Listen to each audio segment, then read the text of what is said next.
Hi and welcome back to Doobrey's Day. Today on Doobrey's Day we're going to talk about adventure and travel.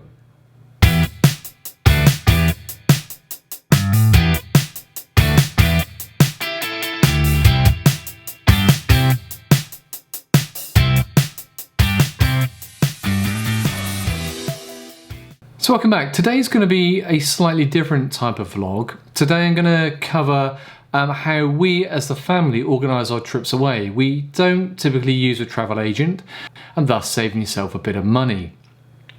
So I broke this vlog down into a number of items.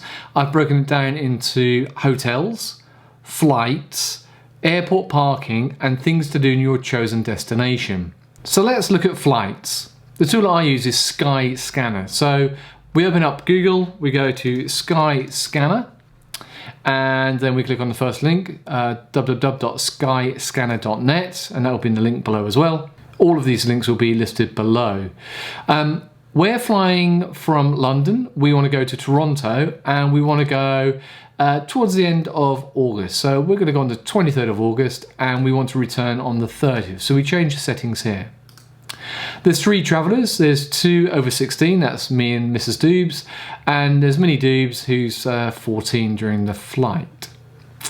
We want direct flights only, we don't want to go anywhere else, we don't want to stop off any other locations, and then we hit search flights.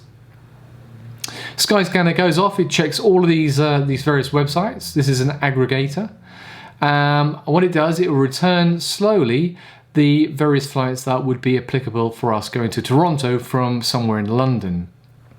On Skyscanner, you can specify the airlines that you wish to fly with. So, for example, if you only wanted to fly Air Canada, or if you only want to fly, say, British Airways, you can click on those items and it'll update it. The thing I need to bring to your attention here is the items in like the Pusey Pinky colour. This particular flight here goes out from London Heathrow and it arrives back in London Gatwick. Now for us that wouldn't be suitable because we're aiming to drop a car at the location where we're flying from and we will pick up that car when we arrive back in the UK. So we skip those first ones. We then look at the next flights here. There's an Air Canada flight here that leaves at London Heathrow at 8:30 in the morning. Arrives at 11:10 and then flies back at 9:10 in the morning and arrives at 2100 hours. So that's how to book your flights. So if we were to pick that flight there, we would then select it, put in our details and be ready to book it, but don't book it just yet. The next part of this tutorial is to find a hotel in the location. So as I mentioned, we're going to Toronto, so I'll open up a new tab. I'll search for hotels in Toronto. And we want 4-star or higher. So what you'll see is it brings up a map. We'll click on that map. And you can do this for any location, of course. Now we know we're flying on the 23rd of August and flying back on the 30th of August. So you select those dates and hit finished. We then need to adjust some of the items at the top. We know there's 3 guests, so we'll click 3. We know we want a hotel class of at least 4 stars, so 4-star and 5-star, and apply that. And what you'll find is that the hotels on the screen will reduce. So we can then zoom in using our mouse and we want to stay pretty close to the centre of Toronto and it gives us 7 options here. Now the options range from £196 a night, didn't say it was going to be cheap, all of the way through to £296 per night. So again, not cheap, but we're not here to looking for costs on this particular video. If we then look at the, highlight the hotel, this is the Chelsea Hotel in Toronto, we want to find out if that's a good hotel or not. So the way we do that is we go on to TripAdvisor, and I'll show you how to do that next. So now we've found the hotel that we're interested in, the Chelsea Hotel in Toronto, let's pop it into TripAdvisor and see what other travellers are saying and thinking about that hotel. So we'll open up another Google search engine, TripAdvisor, Chelsea Hotel Toronto. Have a look at the searches here. TripAdvisor, Chelsea Hotel Toronto. There we go, that's the one we want. So click on that. That then opens up and we can see that it's got a 3.5 rating out of 5 out of 6,169 reviews. So that's quite a lot of reviews. Some people think it's excellent, some people think it's very good. So let's see who's travelled there recently and what they thought of it.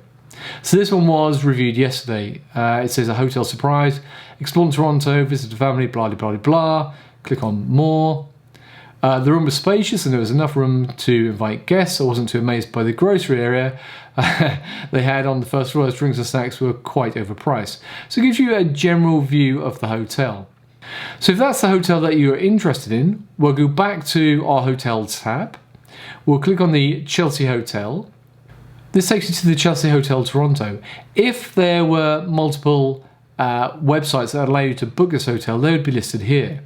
We're going to click on booking.com. We like the sound of this hotel. We like the price of this hotel. And this will take us through ready to book the hotel. There it is, Chelsea Hotel, good ratings. And what we would do now is simply follow this process through here to book this hotel. So we click on here. We'll fill in our details for that particular reservation. And then when we're ready, we'll book this hotel, so we'll reserve it here, and we'll book the flights within the same space of a few moments. Then we've booked our hotel and we've booked our flights. So we've booked our hotels, we've booked our flights. Now we need to look at parking at London Heathrow, which is where we'll be flying from. So again, you come to Google. We're looking for an aggregator site which searches the car parking facilities around Heathrow. So we say airport parking Heathrow. Airport parking, that looks pretty good. Airport parking shop, travelsupermarket.com. There we go. Click on that one. And what will happen is it will load up the airport parking website. We're flying from Heathrow. I'm not certain of the terminal, but I'm going to select Terminal 5 just for ease.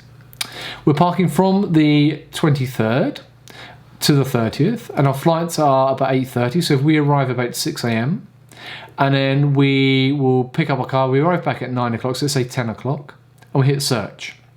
So pretty much like what we did with the flights and the hotels, it will search all of the parking facilities in the local area. As you can see, we've got the cheap and cheerful easy hotel parking, £49 for our duration, or the expensive Sofitel short stay, £336, crikey, that's a lot of money to park there. So I'll probably go for one of these meet and greet around £100. I would then pick something like the dry fly meet and greet, and I would then book it. So £100 for parking for the week. So let's now have a look at the things to do in Toronto. So again, we're going to go back to our favourite, TripAdvisor. So TripAdvisor, we're going to put Toronto, Canada. Toronto, Canada, and what we want to type in is forums. Now what the forums does, it gives us things to do around the local area. So we've got top questions about Toronto here on the right, which details everything from whether you need a visa to the country or the location you're going to. If there's, in this particular example, hockey games you can attend, what to do in Toronto, what you can do in the nightlife. It gives you a whole heap of things to do which you may not have thought about. What it also gives you is ways to find people like guides. It gives you transfers from the airport if you needed to know how to do that. If you wanted a day trip to Toronto, if you wanted to get coupons for traveling to the various theme parks, everything you can imagine, it will tell you in here. So just as an example, we go in here, transfers from airport. It says, can you advise me best way to get from Pearson Airport to Willowdale? So this person wants to travel there. All taxis from the airport are flat rated. There we go. So you're not going to have to haggle for it. Pre-booked vehicles usually have an additional charge. And then it gives you a link to the Pearson's Airport website for the rates. So it tells you exactly what your rates are before you go. Now, we use the forums quite a lot during our travels because we often do look for guides to give us a personal one-to-one guide around the local cities or the locations that we're going to. And I'd highly recommend that you do that. Usually when you look on these forums, you'll find that there'll be a lot of responses or a lot of replies for one particular guide or a couple of guides or some things to do. Those are the things that you should really pick up on and perhaps consider doing when you get there. So that's how we book our travel. We go on Skyscanner for the flights. We go on searching for the hotels and the location. We then click off of that to one of the websites to book it. We then book our parking. And then once we've done all of that, we then go onto the forums to find out what we want to do when we get to that location. So I hope that's been useful to you. It shows you how we book our trips. We're actually traveling in the next week or two, and there'll be some blogs about our trip to Canada, so we'll post this on this web channel. If you like our channel, please subscribe up here. And if you want to see some of our other videos, please look up here. Thank you very much for joining us, and I look forward to seeing you in a week or two. Thanks a lot. Bye-bye for now.